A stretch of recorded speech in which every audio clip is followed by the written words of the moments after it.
So, Nintendo released a demo the other day, right as I was editing this video. I mean, it's fine because I loved everything about the demo and absolutely need this game, but it's also not fine because it kinda messed up my video for today. To be fair, it's not like Nintendo cares about a small YouTuber like me and they have their own schedule to maintain, but man, it would have been great if they would have waited a week. Oh well, I mean, you can't control these kind of things. In light of this, please note that the first part of this script was created before the demo, with some revised thoughts towards the end after I play the demo. I'll also have another deep dive video next week because there's a lot of things to break down, so look forward to that.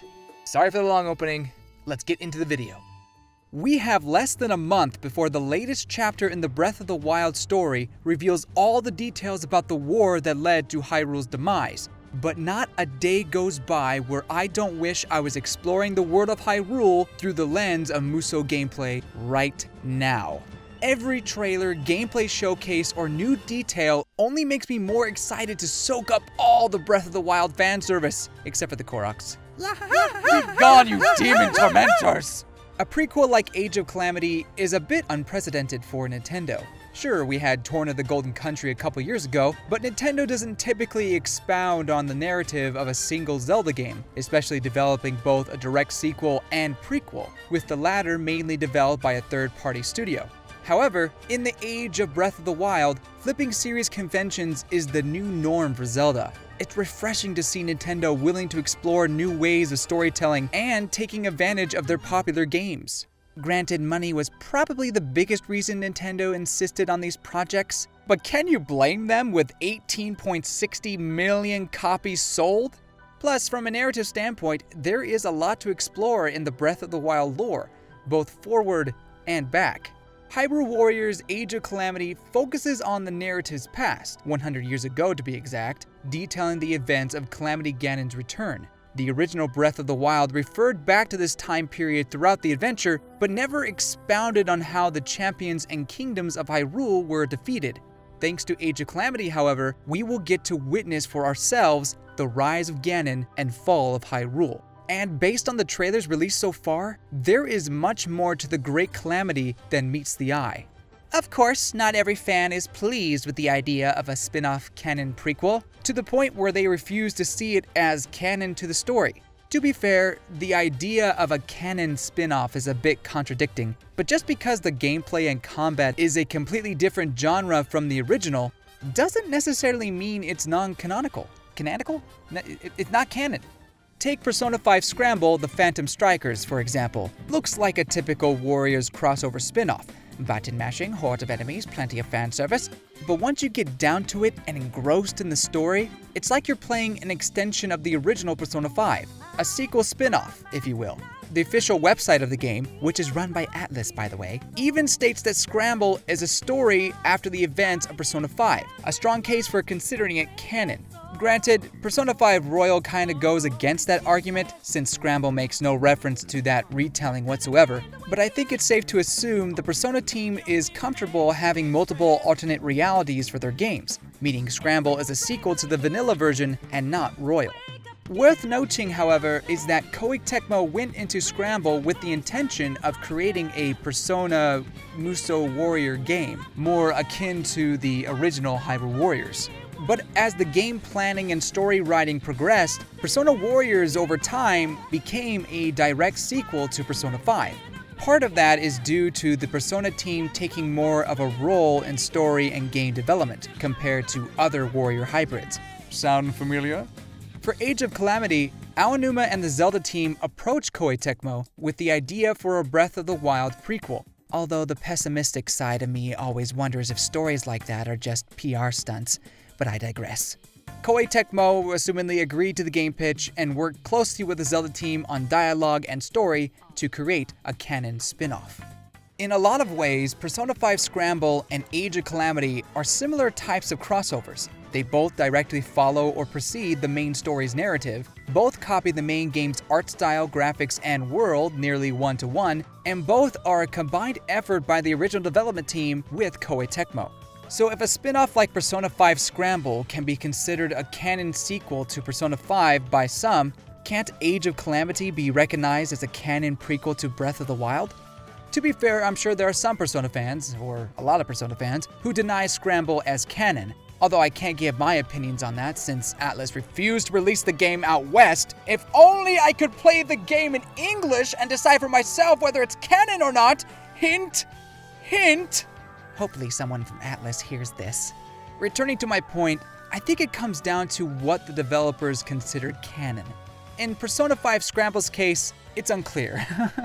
Director Daisuke Kanata in a video interview says, "We don't consider it to be Persona 5 2 because the genre is different, but we absolutely created it as the continuation of Persona 5. I'm getting conflicting messages here. Is it canon or not? To add to the confusion, Kanata said in an interview that he's happy people consider the game as a sequel to the original, but the minute you call it canon, you're dead to him. Okay, he didn't really say that last part, but you gotta read in between the lines. Based on that, I consider Persona 5 Scramble a sequel spin-off that isn't canon, if that makes sense. Honestly, that quote kind of throws a wrench in my whole canon sequel argument, but I can work with this. So what does this mean for Hyrule Warriors Age of Calamity? What does Nintendo consider canon? First off, let's agree on something right here, right now. Hyrule Warriors is not canon. It's fun, exciting, and fascinating to see many of our favorite Zelda characters in one place, but it has no place in Zelda canon. That means no Linkle or Lana in the Zelda timeline, at least for now. If you don't believe me, take Aonuma's word for it. In a Game Informer article, he states, "Within the Zelda canon, there is the timeline, but there has always been the sense of the main story and kind of a side story, like Majora's Mask might be considered part of that, though it does exist as part of the timeline. With Hyrule Warriors, there is a link between the two, but it exists as a separate dimension, so it doesn't exist as part of the main canon. Translation, it exists as its own story in its own dimension, but it's not really canon." Duh, that's obvious. No one actually thinks Hyrule Warriors is canon, and that's why Age of Calamity shouldn't be considered canon either.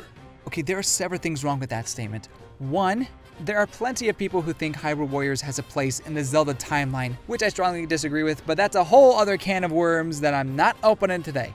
Second, I don't think we can say without a shadow of a doubt that Hyrule Warriors Age of Calamity is not canon, just because it's a spin-off of a Warriors game.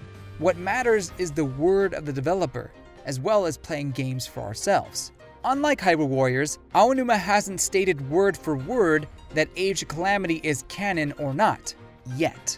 However, the fact that Nintendo pitched the idea of a Breath of the Wild Warriors prequel to Koei Tecmo and had a heavy hand in gameplay direction, graphics, world, and story is a significant indication that Nintendo and Aonuma intend Age of Calamity to be the canon iteration of what happened 100 years before Breath of the Wild. There was never a started out as a simple crossover step to this project, like with Persona 5 Scramble, as far as we know. From the get-go, Nintendo wanted a Hyrule Warriors-style prequel to Breath of the Wild. That being said, I doubt it will match perfectly with the original game. There will be inconsistencies and nuances between the prequel and the original that I'm sure fans will nitpick and complain about for months down the line. Heck, we already have champions somehow using Sheikah ruins to fight hordes of enemies when we know said ruins were supposedly locked away in shrines. But at the end of the day, do those tiny, minute inconsistencies really matter? I think most issues fans will find will be combat related, like the Sheikah ruins or Link eating a couple apples before killing 100 enemies with one blow. But plot and map-wise, the prequel will remain faithful to Breath of the Wild, revealing some juicy plot points we could only read about before. And now it's time for my post-demo thoughts. Real quick, if you haven't played the demo yet, skip to the end now to avoid spoilers. You're gonna want to see these spoilers for yourself. I am now less certain we can for sure say Age of Calamity is canon, mainly because of the egg, or should I say time-traveling egg. As we see in the beginning cutscene, the egg throws open a portal in time from a window in Princess Zelda's study, traveling to the past before Link is even appointed as Zelda's bodyguard.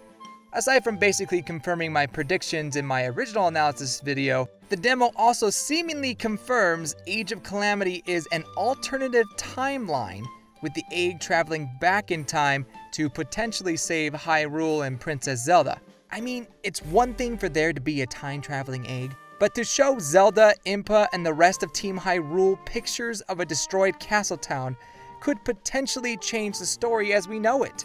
However, I am not willing to admit defeat yet. There's still the possibility that either the egg never shows them the corrupted guardians and divine beasts, meaning that Team Hyrule wouldn't know that Castletown was destroyed by them, or the egg is stuck in a never-ending time loop of traveling back to the past, thus never truly changing the events of Breath of the Wild. Even without the time loop, there's also the possibility that the egg will do nothing at all, but I guess we'll see. Besides being an incredibly depressing fate for the time-traveling guardian, as long as the egg doesn't save anybody from dying or prevent Calamity Ganon's return, everything will be okay. Come on, Nintendo, don't mess this up. Don't give more nightmare fuel for timeline theorists. Please just make a consistent prequel that matches the tragic backstory of Breath of the Wild. Of course, we won't know until we play through the game ourselves. For all we know, the egg fits perfectly in the narrative with only some minute changes. But if the egg does save the day and somehow stops Calamity Ganon, can we really call Age of Calamity canon? I don't think so. That said, I think it's still important to accept the developer's word as law. They are the ones who had a vision for their narrative, for how they want the story of Breath of the Wild to be told. I think we should trust them when and if they say Age of Calamity is a canon prequel to Breath of the Wild, or if they say it's a non-canon alternate reality, or even if they say both. It might be confusing, but we should respect their wishes at the very least. At the end of the day, what does it matter if Age of Calamity is canon or not? Sure, it will provide fuel for fiery arguments for months, maybe years among the Zelda community, but as long as the game is fun, what does it matter? I want to believe Age of Calamity is a direct prequel to Breath of the Wild, but I won't throw my copy out the window once I find out it isn't. Although I do think it lessens the experience if it is a non-consequential retelling of the Great Calamity, but I'll save that reaction for after the game comes out. If you're upset about the Warrior Musou gameplay, can't accept the spin-off game as canon to the story, or both, that's totally fine. You are free to feel the way you do. Don't let anyone force you to play Age of Calamity. However, I hope watching this video helped you see why others like myself are viewing Hyrule Warriors Age of Calamity as a potential canon prequel.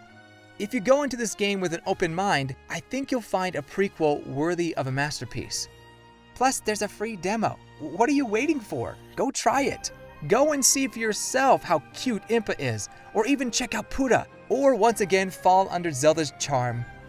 What were we talking about again? Thank you so much for watching! What are your thoughts on Hyrule Warriors Age of Calamity? Do you believe it's a canon game? Feel free to let me know in the comments below. Don't forget to like and share this video with your friends, and please subscribe for more Zelda goodness. Goodbye, you good people!